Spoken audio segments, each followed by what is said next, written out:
Salam kepada rekan-rekan sekalian dimanapun kalian berada. Kembali lagi bersama saya Novita dalam Berita Kini. Corona sudah terhitung sejak Desember 2019 lalu, virus yang bermula dari kota Wuhan di Cina ini telah menyebar di berbagai belahan dunia, baik dari benua Asia hingga ke benua Amerika. Virus yang menjadi penyebab penyakit COVID-19 ini tidak dapat dipungkiri telah membuat kecemasan di masyarakat. Terlebih karena belum ditemukannya vaksin untuk penyakit ini, masyarakat pun semakin dibuat takut. Sekolah, tempat beribadah, pusat perbelanjaan, dan segala area publik harus tutup demi mencegah penyebaran virus ini lebih lanjut. Aktivitas perekonomian pun terganggu. Dari sekian banyaknya industri yang terganggu, industri perkapalan bukanlah pengecualian. Akan tetapi, bagaimana bisa industri yang disuguhi begitu banyak pemain besar ini bisa terganggu? Apa yang sedang terjadi baik di kancah industri perkapalan global saat ini, tepatnya di tengah pandemi yang sangat tidak menguntungkan ini? Apakah hal yang sama juga terjadi di dalam kancah industri perkapalan nasional kita? Telah hadir bersama dengan saya dalam perbincangan daring hari ini, rekan saya Saudari Jennifer dan Saudara Ado. Bersama kami bertiga, kami akan mencoba untuk membahas bagaimana virus corona ini telah mengganggu aktivitas industri, khususnya dalam industri perkapalan. Baik, langsung saja kita mulai perbincangan kita dengan membahas terlebih dahulu apa sih yang sedang terjadi dalam kancah industri perkapalan global saat ini. Telah terhubung bersama kita semua, rekan saya, Saudari Jennifer, yang akan membahas sekilas apa yang sedang terjadi dalam kancah industri perkapalan global. Silakan, Saudari Jennifer. Ya, terima kasih Novita atas kesempatannya. Baik, kalau misalnya kita mau bahas dalam level makro, satu hal yang pasti adalah penurunan demand. Dan juga sejak adanya insiden kapal Grand Princess, Diamond Princess di Jepang, lebih dari 800 orang di dalam kapal tersebut positif corona. Nah, oleh karena penyebaran virus ini sangat rawan ya, karena dia kan melalui cairan dari bersin atau batuk, hampir seluruh perusahaan perkapalan di dunia harus membatalkan banyak sekali aktivitas perkapalannya, baik kapal yang komersil maupun yang membawa komoditas barang. Nah, secara global, industri perkapalan yang besar dan dominan itu dipegang oleh dua negara di dunia, yaitu Amerika Serikat dan China. Nah, mungkin kalau misalnya kita sekarang mau ngebahas tentang China terlebih dahulu, nah fakta yang harus kita ketahui adalah tiap tahun di mendekati Hari Raya Imlek, yaitu akhir Januari atau awal Februari, permintaan atas perkapalan pasti menurun karena di sana ada libur 2 minggu. Nah, tapi di tahun ini itu semakin parah karena adanya wabah virus corona ini.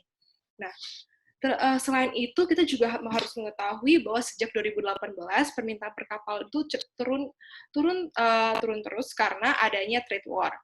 Nah, menurut International Chamber of Shipping, karena ada virus ini, industri perkapalan secara global menanggung biaya 350 juta dolar per minggunya.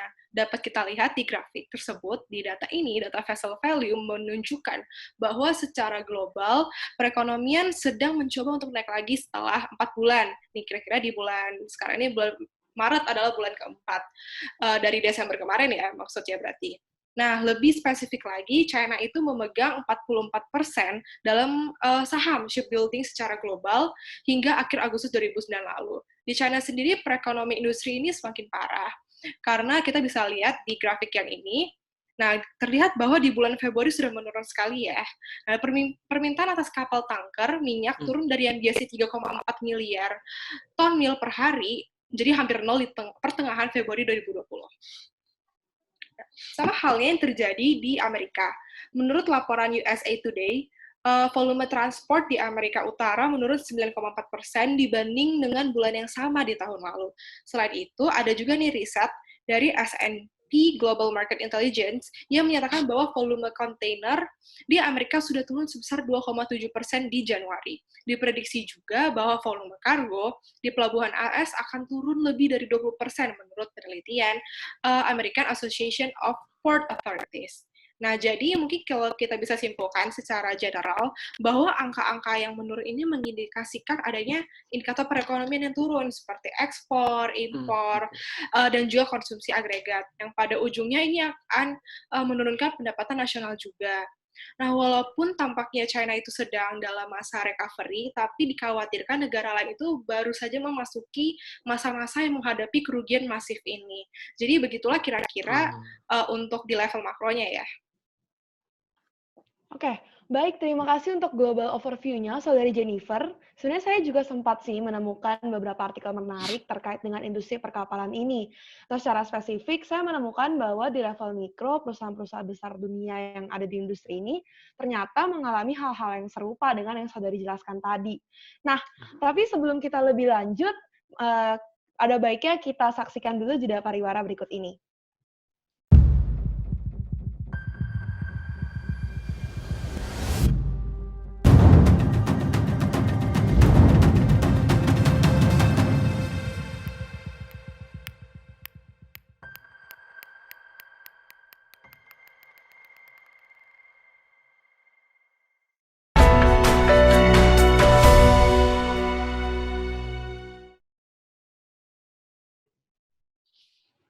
Iya, balik kembali lagi bersama dengan saya di Berita Kini.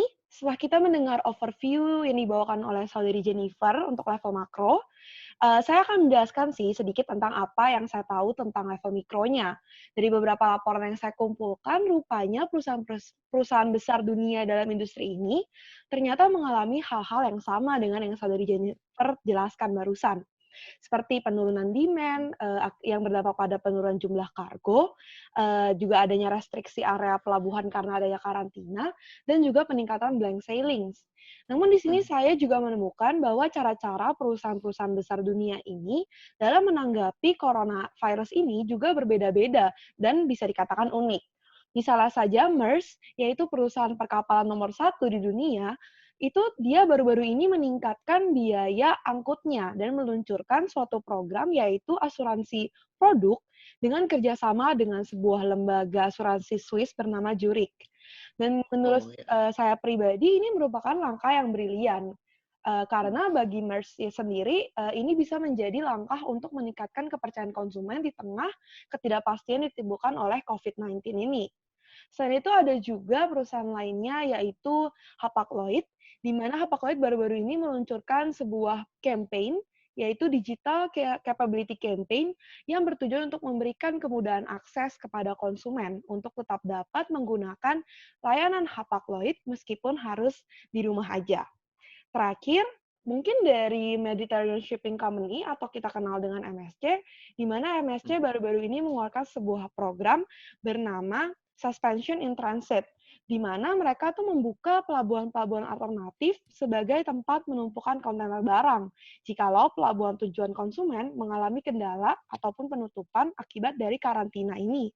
Tentunya hal ini merupakan langkah yang baik bagi MSC, karena ini bisa mengurangi biaya harian yang perlu dikeluarkan oleh konsumen seandainya program ini tidak diadakan oleh MSC. Mungkin segitu yang saya temukan, apakah ada tanggapan? Wah, sejujurnya menarik ya, sangat menarik dari pembahasan dari level mikro, apalagi ketika menyangkut masalah di asuransi ini, khususnya yang dikeluarkan oleh perusahaan Merx itu. Bagaimana bisa pemain besar ini memiliki kemampuan untuk memberikan asuransi di tengah-tengah wabah yang sangat tidak menguntungkan ini, dan dalam kata lain, seberapa besar kekuatan yang mereka punya sehingga bisa melakukan hal seperti itu? Baik, terima kasih Saudara Ado. Sebenarnya kalau dari berita yang saya lihat sendiri, sepertinya MERS ini memang sudah sejak awal, sejak lama telah merencanakan akan melaunch produk asuransinya ini. Tapi ya karena mungkin coronavirus ini juga ketidakpastiannya tinggi, makanya ini bisa menjadi momentum yang baik untuk MERS meningkatkan kepercayaan konsumennya. Seperti itu sih. Baik. Mungkin sebagai tambahan ya, sebenarnya produk asuransi ini juga bukannya gratis, tetap berbayar seperti produk asuransi biasanya.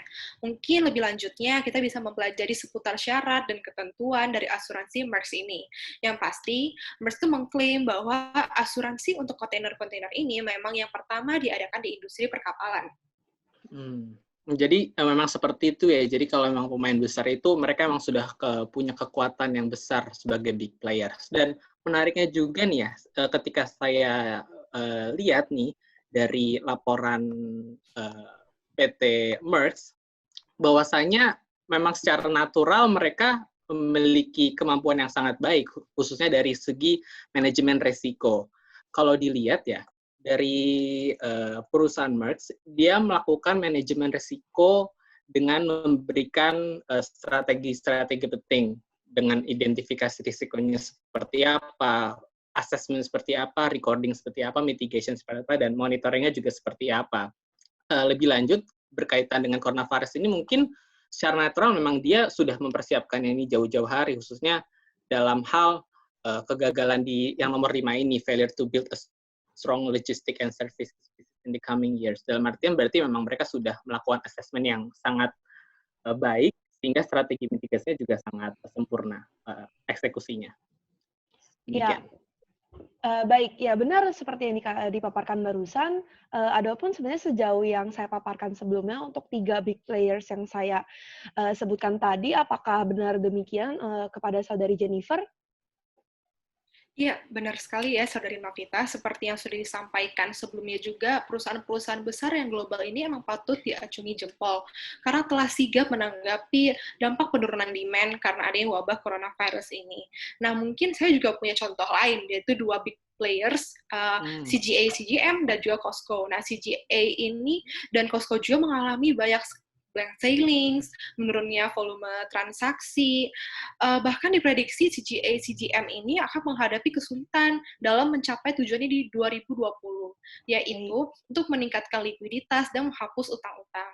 Namun kedua perusahaan ini juga udah punya caranya tersendiri untuk menghadapi penurunan demand. Nah, contohnya saja Costco itu menyediakan 10.000 pasang sarung tangan, 500 APD, 500 kacamata pelindung untuk penjaga-penjaga pelabuhan. Nah, kalau misalnya untuk CGA dan CGA CGM sendiri, mereka bekerja sama dengan Terminal Link. Itu mereka menjual sahamnya yang memiliki 8 terminal pelabuhan, mereka mendapatkan 815 juta dolar US secara tunai untuk memperkuat neraca pembayaran perusahaan mereka. Oke, baiklah. Ternyata dampak coronavirus ini kurang lebih sama ya untuk setiap perusahaan-perusahaan tadi, seperti ada peningkatan blank sailings, penurunan demand, dan adanya restriksi pelabuhan karena karantina. Uniknya sebenarnya mereka memiliki caranya masing-masing untuk mengatasi permasalahan ini. Tapi selanjutnya bagaimana dengan Indonesia, Saudara Ado? Bagaimana situasi dan kondisi industri perkapalan Indonesia sejauh ini? Nah, tapi sebelum kita mendengar penjelasan Saudara Ado lebih lanjut, marilah kita saksikan jeda pariwara berikut ini.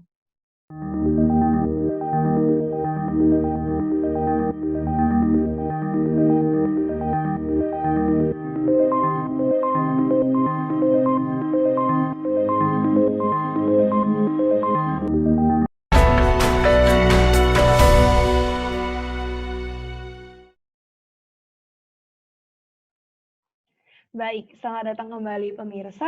Sudah tiba saatnya kita dalam sesi terakhir kita dalam pembahasan kali ini. Sekarang kita akan mendengarkan sejenak tentang kondisi untuk industri perkapalan di negara Indonesia sendiri. Dipersilakan kepada Saudara Ado. Ya, baik. Terima kasih Novita atas kesempatannya. Jadi kalau misalnya kita menggeser perhatian kita dari kancah global ke kancah nasional, kalau secara general apa yang terjadi sama saja, tidak jauh berbeda. Apalagi kalau kita merujuk pada laporan dari Ketua Indonesia National Ship Owner Association, Ibu Karmelia Hartoto. Mereka menyebutkan bahwa pada dasarnya tetap sama tantangan yang dihadapi. Khususnya secara spesifik untuk kasus Indonesia ini, tantangan pertama adalah penurunan dari volume kargo. Di mana kalau volume kargo internasional diperkirakan telah turun sekitar 14 hingga 18%, khususnya untuk kasus Indonesia-China. Lalu untuk dari kargo domestik, kira-kira turun sekitar 10%. Lalu tantangan kedua yang terjadi adalah lamanya proses clearance di pelabuhan karena ada prosedur kesehatan yang perlu dijalankan oleh operator pelabuhan. Lalu tantangan ketiga adalah administrasi yang mungkin terhambat karena adanya work from home dan juga hambatan untuk docking kapal karena kurangnya pekerja yang ada yang dirumahkan, ada yang juga work from home untuk sebagai bagian dari prosedur keselamatan ini. Lebih lanjut, kalau saya melihat dari laporan PT Pelabuhan Indonesia II, Bapak Suparjo Kasnadi selaku General Manager dari PT Pelindo itu, beliau menyebutkan memang benar terjadi penurunan sekitar 5% di volume kargo bulan Februari lalu. Lalu secara spesifik apabila kita melihat kasus secara mikro, kita lihat pemain terbesar di industri perkapalan nasional yaitu PT Temas Tbk telah melaporkan juga sekitar penurunan demand sekitar 10% dan ini diamini oleh sekretaris perusahaan Ibu Martala Vicita. Nah, kalau dilihat ini dari laporan-laporan yang ada, khususnya untuk laporan dari Bapak Suparjo dan juga Ibu Martala ini, memang bisa dibilang signifikan ataupun tidak signifikan, karena meskipun ada penurunan, yang ditakutkan adalah penurunan ini bisa terjadi dalam waktu yang tidak bisa ditentukan, sehingga takutnya dapat mengganggu keseluruhan performa industri perkapalan nasional. Begitu kira-kira. Oh, baik, seperti itu ya. Jadi bisa dibilang memang hampir sama, juga sama-sama mengalami penurunan, khususnya dari segi permintaan dan volume kargo. Tapi saya jadi penasaran sih, apakah sudah ada langkah mitigasi tertentu yang mungkin serupa dengan big players yang ada di global? Kalau dilihat dari mitigasinya, similaritasnya di sini nih, karena pada umumnya dari pemerintah sendiri melalui Kementerian Perhubungan ini telah mewajibkan untuk seluruh operator di industri perkapalan ini untuk mewajibkan para pihak yang berkaitan pada aktivitas pelabuhan untuk menggunakan APD, alat pelindung diri, seperti yang ada di PT Pelabuhan Indonesia 2. Dan khususnya untuk PT Pelabuhan Indonesia 3 juga dipasangkan body thermal scanner, baik untuk para awak kapal dan juga penumpang yang berlabuh di pelabuhan, agar dapat mencegah penyebaran virus lebih lanjut. Lalu juga pada umumnya seluruh operator juga beroperasi secara normal, tetapi dengan pengetatan prosedur keselamatan agar dapat memprioritaskan kesehatan dan keselamatan para awak kapal dan juga penumpang di pelabuhan.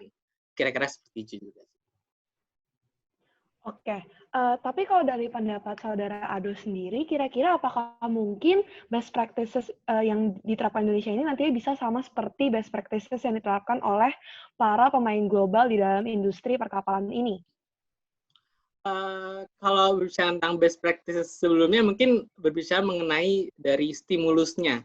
Ya, khususnya perbedaannya di sini, karena kalau dilihat ya, di Indonesia belum ada stimulus yang dilakukan oleh pemerintah, padahal menurut Kementerian Perindustrian sendiri, industri perkapalan ini salah satu industri yang severely hit akibat coronavirus. Oleh karena itu, kalau kita merujuk pada laporan Investor Daily, Ibu Karmelia Hartoto sebagai Ketua Indonesia National Ship Owner Association menyebutkan setidaknya pemerintah perlu memberikan stimulus untuk industri perkapalan.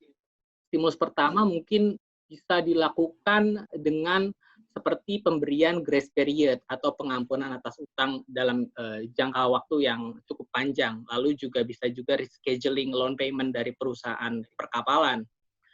Lalu stimulus kedua bisa juga dengan seperti pemberian BBM yang kompetitif dan juga supply yang pasti untuk para pemain di industri perkapalan. Dan stimulus terakhir seperti dispensasi sertifikasi kapal yang mungkin terlalu meribetkan di saat-saat yang genting seperti ini. Kira-kira kalau dari stimulus seperti itu.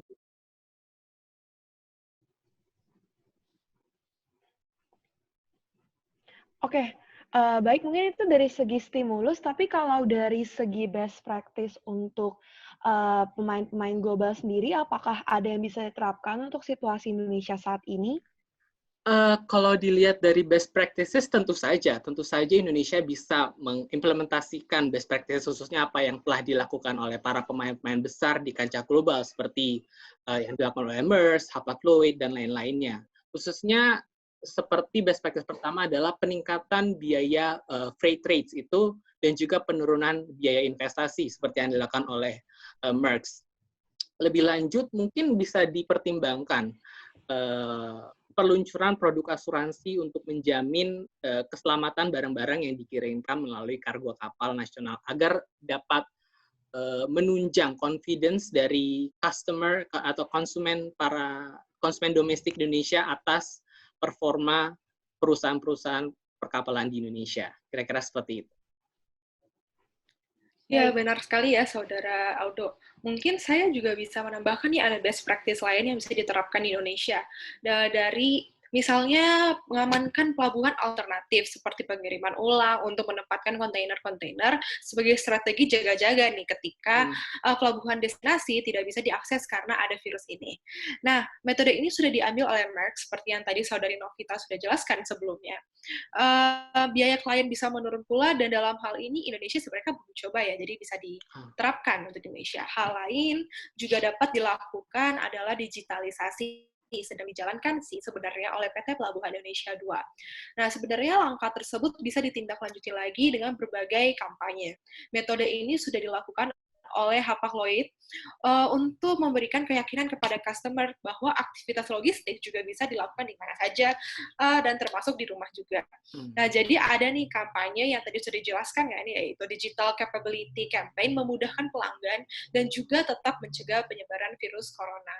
Apabila kampanye ini bisa dilanjutkan, nah diharapkan di Indonesia industri perkapalan akan lebih aman dan lebih terjaga. Benar, saya setuju dengan Saudara Jenny. Wah, jadi sepertinya kita bisa ya menerapkan best practices ini. Baiklah, kalau begitu sampailah kita di penghujung pembicaraan daring kita kali ini. Setelah berbincang dengan Saudari Jennifer dan Saudara Ado, saya bisa menyimpulkan beberapa hal. Bahwa pertama, coronavirus ini memang secara negatif mempengaruhi industri perkapalan dunia. Namun, dampak negatif ini bukannya membuat para perusahaan-perusahaan besar dunia berpangku tangan. Kita bisa melihat beberapa contoh mitigasi yang dilakukan oleh perusahaan-perusahaan perkapalan besar dunia. Seperti ada yang meluncurkan asuransi produk, lalu ada yang melakukan campaign digitalisasi, dan lain sebagainya.